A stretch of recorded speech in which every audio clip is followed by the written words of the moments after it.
Kejadian 42. Saudara-saudara Yusuf pergi ke Mesir. Setelah Yakub mendapat kabar bahwa ada gandum di Mesir, berkatalah ia kepada anak-anaknya, "Mengapa kamu berpandang-pandangan saja?" Lagi katanya, "Telah kudengar bahwa ada gandum di Mesir.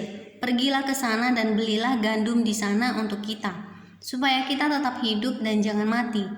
Lalu pergilah 10 orang saudara Yusuf untuk membeli gandum di Mesir.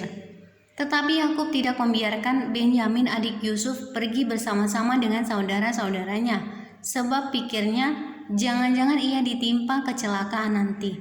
Jadi di antara orang yang datang membeli gandum terdapatlah juga anak-anak Israel, sebab ada kelaparan di tanah Kanaan. Sementara itu Yusuf telah menjadi mangku bumi di negeri itu. Dialah yang menjual gandum kepada seluruh rakyat negeri itu.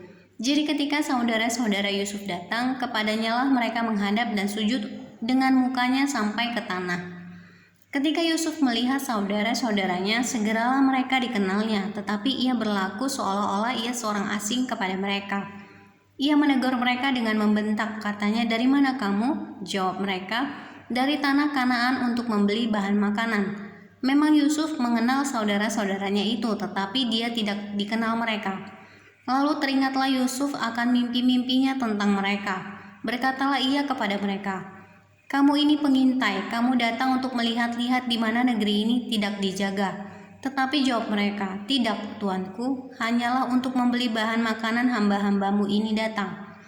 Kami ini sekalian anak dari satu ayah, kami ini orang jujur, hamba-hambamu ini bukanlah pengintai."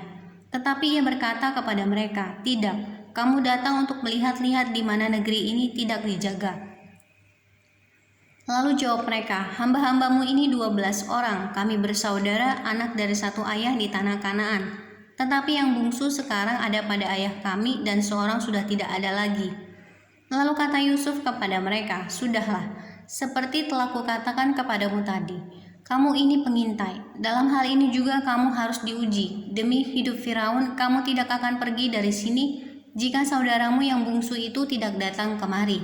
Suruhlah seorang daripadamu untuk menjemput adikmu itu, tetapi kamu ini harus tinggal terkurung di sini. Dengan demikian perkataanmu dapat diuji, apakah benar, dan jika tidak, demi hidup Firaun, sungguh-sungguhlah kamu ini pengintai." Dan dimasukkannya lah mereka bersama-sama ke dalam tahanan 3 hari lamanya. Pada hari yang ketiga berkatalah Yusuf kepada mereka, "Buatlah begini, maka kamu akan tetap hidup. Aku takut akan Allah. Jika kamu orang jujur, biarkanlah dari kamu bersaudara tinggal seorang terkurung dalam rumah tahanan, tetapi pergilah kamu, bawalah gandum untuk meredakan lapar seisi rumahmu. Tetapi saudaramu yang bungsu itu haruslah kamu bawa kepadaku supaya perkataanmu itu ternyata benar dan kamu jangan mati." Demikianlah diperbuat mereka. Mereka berkata seorang kepada yang lain, "Betul-betullah kita menanggung akibat dosa kita terhadap adik kita itu. Bukankah kita melihat bagaimana sesak hatinya ketika ia memohon belas kasihan kepada kita, tetapi kita tidak mendengarkan permohonannya. Itulah sebabnya kesesakan ini menimpa kita." Lalu Ruben menjawab mereka, "Bukankah dahulu kukatakan kepadamu, janganlah kamu berbuat dosa terhadap anak itu?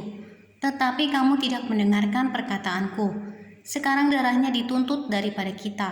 Tetapi mereka tidak tahu bahwa Yusuf mengerti perkataan mereka, sebab mereka memakai seorang juru bahasa. Maka Yusuf mengundurkan diri dari mereka lalu menangis. Kemudian ia kembali kepada mereka dan berkata-kata dengan mereka. Ia mengambil Simeon dari antara mereka, lalu disuruh belenggu di depan mata mereka. Sesudah itu Yusuf memerintahkan bahwa tempat gandum mereka akan diisi dengan gandum, dan bahwa uang mereka masing-masing akan dikembalikan ke dalam karungnya, serta bekal mereka di jalan akan diberikan kepada mereka. Demikianlah dilakukan orang kepada mereka itu. Sesudah itu mereka yang memuat gandum itu ke atas keledai mereka lalu berangkat. Sesudah itu mereka pun memuat gandum itu ke atas keledai mereka lalu berangkat dari situ. Ketika seorang membuka karungnya untuk memberi makan keledainya di tempat bermalam, dilihatnya lah uangnya ada di dalam mulut karungnya. Katanya kepada saudara-saudaranya, "Uangku dikembalikan, lihat ada dalam karungku."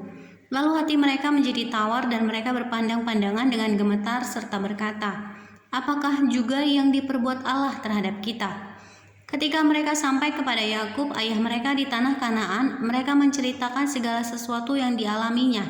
Katanya, "Orang itu, yakni yang menjadi tuan atas negeri itu, telah menegur kami dengan membentak dan memperlakukan kami sebagai pengintai negeri itu. Tetapi kata kami kepadanya, kami orang jujur, kami bukan pengintai. Kami 12 orang bersaudara. Anak-anak ayah kami, seorang sudah tidak ada lagi dan yang bungsu ada sekarang pada ayah kami di tanah Kanaan." Lalu kata orang itu, yakni yang menjadi tuan atas negeri itu kepada kami, "Dari hal ini aku akan tahu apakah kamu orang jujur. Dari kamu bersaudara haruslah kamu tinggalkan seorang padaku. Kemudian bawalah gandum untuk meredakan lapar seisi rumahmu dan pergilah.